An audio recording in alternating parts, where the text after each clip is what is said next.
Quando o mundo estiver unido na busca do conhecimento, e não mais lutando por dinheiro e poder, então nossa sociedade poderá enfim evoluir a um novo nível. Vamos supor que tenhamos ouvido os comentários de muita gente acerca de um homem desconhecido. Suponhamos que fiquemos perplexos ao ouvir alguns dizerem que ele era muito alto, e outros, muito baixo, que alguns se opuseram à sua obesidade, outros lamentaram sua magreza, que alguns o acharam muito moreno, outro, muito loiro. Uma explicação seria talvez que tivesse uma aparência estranha. Mas a outra explicação poderia ter a forma correta talvez, em suma, essa coisa extraordinária seja na realidade algo comum, pelo menos o normal, o âmago. G. K. Chesterton. Deus não é mudo. A palavra falou, não saída de um redemoinho, mas da laringe humana de um judeu palestino. Em Jesus, Deus se deitou na mesa de dissecação, por assim dizer, estendeu-se na postura da crucificação para o escrutínio de todos os céticos que já viveram, entre os quais me incluo. A visão de Cristo que abrigas é da minha visão a maior inimiga. A tua tem um grande nariz torto como o teu, a minha tem um nariz arrebitado como o meu. Ambos lemos a Bíblia noite e dia, onde você lê preto, branco eu lia. Estou convencido de que, para esses santos negligenciados, os quais aprenderam a antecipar e a desfrutar de Deus apesar das dificuldades da vida na terra, o céu parecerá mais com um retorno para o lar muito aguardado do que uma visita a um novo lugar. Na vida deles, as bem-aventuranças tornaram-se reais. Para as pessoas que foram apanhadas pela dor, em lares desfeitos, no caos econômico, no ódio e no medo, na violência, para essas, Jesus oferece uma promessa de um tempo, mais longo e mais substancial do que este tempo na terra, de saúde e de inteireza, de prazer e de paz. Um tempo de recompensas. Com o tempo aprendi a respeitar e até a esperar as recompensas que Jesus prometeu. Mesmo assim, essas recompensas se encontram em algum lugar no futuro, e as promessas pendentes não satisfazem as necessidades imediatas. Ao longo do caminho, cheguei a crer que as bem-aventuranças referem-se ao presente também, além do futuro. Precisamente contrapõe o sucesso no reino do céu ao reino deste mundo. Bem-aventuranças que se aplicam ao reino deste mundo. Felizes os intrometidos, pois subirão a postos elevados no mundo. Felizes os que têm pavio curto, pois nunca permitirão que a vida os machuque. Felizes os que se queixam, pois conseguem fazer o que querem no final. Felizes os blasés, pois nunca se preocupam com os seus pecados. Felizes os escravizadores, pois obterão resultados. Felizes os homens notáveis deste mundo, pois se aproveitam das circunstâncias. Felizes os perturbadores, pois são notados pelos outros. A sociedade moderna vive por regras de sobrevivência dos mais capacitados. Aquele que morre com mais brinquedos é o vencedor, diz a frase de um para-choque. Da mesma forma a nação com as melhores armas e com o maior PIB. O proprietário dos Chicago Bulls apresentou um resumo compacto das regras que governam o mundo visível na ocasião da aposentadoria temporária de Michael Jordan. Ele está vivendo o sonho americano, disse Jerry Reinsdorf. O sonho americano é atingir um momento na vida em que não é preciso fazer nada que você não queira e em que pode fazer tudo o que quer. Esse pode ser o sonho americano, mas sem dúvida não é o sonho de Jesus. Conforme revelado nas bem-aventuranças. As bem-aventuranças expressam com bastante clareza que Deus avalia este mundo por um conjunto de lentes. Deus parece preferir os pobres e os que choram, do que ganhadores da Loteria Federal e aos supermodelos que se divertem na praia. É estranho, Deus pode preferir a América Latina do centro e do sul à praia de Malibu, e Ruanda a Monte Carlo. Na verdade, poder-se-ia colocar um subtítulo no Sermão do Monte, não a sobrevivência dos mais aptos, mas o triunfo das vítimas. Diversas cenas nos evangelhos apresentam um bom quadro do tipo de pessoas que impressionou Jesus. Uma viúva que colocou seus últimos 2 centavos como oferta. Um desonesto cobrador de impostos tão arrasado pela ansiedade que subiu em uma árvore para ter uma visão melhor de Jesus. Uma criança sem nome, sem descrição. Uma mulher com uma fileira de casamentos infelizes. Um mendigo cego. Uma adúltera. Um homem com lepra. A força, a boa aparência, as boas relações e um instinto competitivo podem trazer o sucesso para uma pessoa em uma sociedade como a nossa, mas são exatamente aquelas qualidades que bloqueiam a entrada no reino do céu. A dependência, a tristeza, o arrependimento, um anseio de mudar, esses são os portões para o reino de Deus. Bem-aventurados os pobres de espírito, disse Jesus. Um comentário traduz para bem-aventurados os desesperados.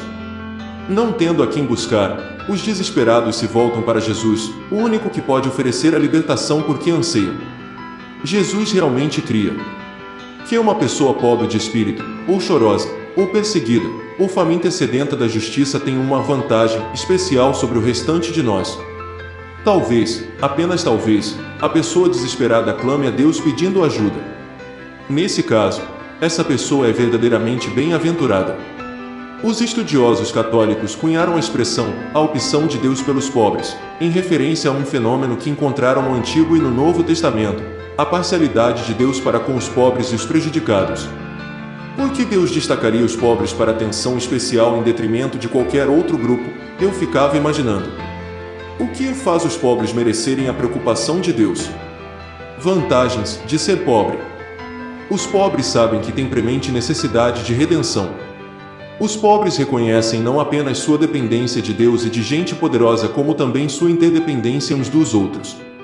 Os pobres depositam a segurança não nas coisas, mas nas pessoas. Os pobres não têm um senso exagerado de sua própria importância e nenhuma necessidade exagerada de privacidade. Os pobres esperam pouco da competição e muito da cooperação. Os pobres conseguem distinguir entre necessidade e luxo. Os pobres podem esperar, porque adquiriram uma espécie de paciência obstinada nascida de uma dependência reconhecida. Os temores dos pobres são mais realistas e menos exagerados, porque já sabem que a pessoa pode sobreviver a grandes sofrimentos e necessidades. Quando os pobres ouvem a pregação do Evangelho, ele soa como boas novas e não como uma ameaça ou repreensão. Os pobres podem reagir ao apelo do Evangelho com certo abandono e com uma inteireza descomplicada porque têm tão pouco a perder e estão prontos para tudo. Em suma, não por escolha própria, podem intensamente desejar o contrário. As pessoas pobres encontram-se em uma postura que se encaixa na graça de Deus. Em sua condição de necessidade, de dependência e de insatisfação com a vida, podem dar boas-vindas ao livre dom do amor de Deus. Os ricos não depositam a confiança nas pessoas, mas nas coisas, e Jesus fez uma coisa parecida na versão de Lucas das Bem-aventuranças, mas essa parte recebe muito menos atenção. Mas ai de vós, os ricos! Pois já tendes a vossa consolação. A seguir, tentei uma coisa ainda mais ameaçadora: substituir ricos pela palavra eu. Revendo cada uma das 10 declarações, perguntei-me se minhas próprias atitudes se pareciam mais com as dos pobres ou com as dos ricos. Reconheço facilmente minhas necessidades. Rapidamente dependo de Deus e das outras pessoas. Onde fica a minha segurança? Estou mais pronto a competir ou a cooperar? Posso distinguir entre necessidades e luxos. Sou paciente. As bem-aventuranças me parecem boas novas ou uma espécie de repreensão. Não creio que os pobres sejam mais virtuosos do que qualquer outra pessoa, embora tenha descoberto que são mais compassivos e com frequência mais generosos, mas são menos inclinados a fingir que são virtuosos. Não têm a arrogância da classe média, que pode habilmente disfarçar seus problemas sob uma fachada de justiça própria. São mutuamente mais dependentes, porque não têm escolha, precisam depender dos outros simplesmente para sobreviver. Agora vejo as bem-aventuranças não como divisa protetora, mas como profundas perspectivas dentro do mistério da existência humana. O reino de Deus vira à mesa. Os pobres, os famintos, os que choram e os oprimidos de fato serão bem-aventurados. Não, naturalmente, por causa de seu estado de infortúnio, Jesus passou grande parte da vida tentando remediar esses infortúnios. Antes, são bem-aventurados por causa de uma vantagem inata que tem sobre os mais privilegiados e autossuficientes. As pessoas ricas, com sucesso e belas podem muito bem passar pela vida descansando em seus dotes naturais. As pessoas que têm falta de tais privilégios naturais, uma vez desqualificadas para o sucesso no reino deste mundo, têm simplesmente de se voltar para Deus no momento da necessidade. Os seres humanos não admitem prontamente o desespero. Quando o fazem, o reino do céu se aproxima. Mais recentemente, passei a ver um terceiro nível nas bem-aventuranças. Além de Jesus oferecer um ideal para lutarmos por alcançar, com recompensas cabíveis em mira, além de virar a mesa de nossa sociedade viciada em sucesso, também estabeleceu uma fórmula simples de verdade psicológica, o nível mais profundo da verdade que conhecemos na Terra. As bem-aventuranças revelam que aquilo que sucede no reino do céu também nos beneficia mais nesta vida aqui e agora. Levei muitos anos para reconhecer esse fato, e apenas agora estou começando a entender as bem-aventuranças. Elas ainda me fazem tremer toda vez que as leio, mas assustam porque reconheço nelas uma riqueza que desmascara minha própria pobreza. Bem-aventurados os pobres de espírito, ou bem-aventurados os mansos. Um livro como Os Intelectuais, de Paul Johnson, apresenta com minúcias convincentes tudo aquilo que sabemos ser verdadeiro. As pessoas que elogiamos, aquelas com as quais tentamos competir e as que apresentamos na capa das revistas populares não são as satisfeitas, as felizes, as equilibradas que possamos imaginar. Jesus não pretendia ensinar a respeito de salvação nas bem-aventuranças. Ele quis mostrar a discordância existente entre a visão mundana e a visão divina sobre a vida. Coisas que para o mundo parecem absurdas e cheias de prejuízo são dignas para Deus. As palavras de Jesus não são um padrão inatingível que deve ser reservado a alguma época distinta do cristianismo, como afirmam os dispensacionalistas, que o Sermão do Monte não tem valor hoje, pois será o código de ética do milênio.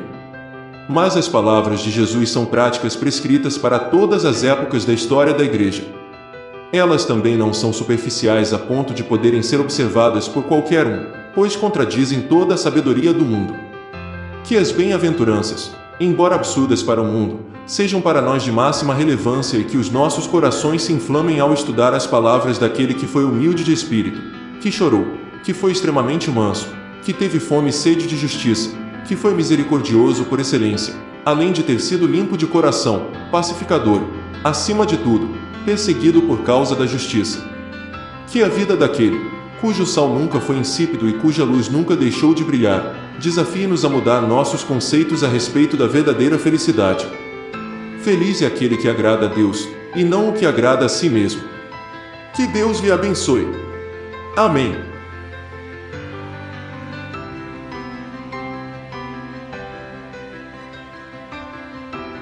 Gostou do vídeo?